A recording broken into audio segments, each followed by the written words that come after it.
Mana navbatdagi Lazer Qosonda yangicha uslubda bo'lgan darvozamiz.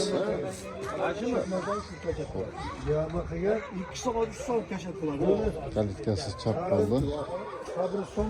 Tashqariga 10 ga ochiladigan holatda mana. Ochilib yopishlar ham. Xo'p.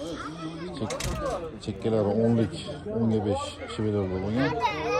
Astlari ham shiveler.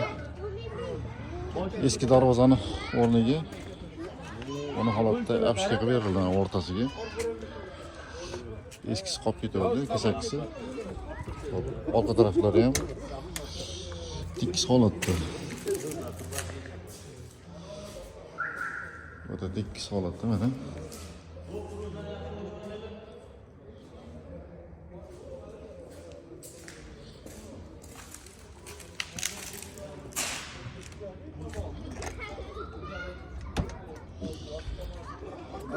Kazıyor mu içeride? Hoş geldin.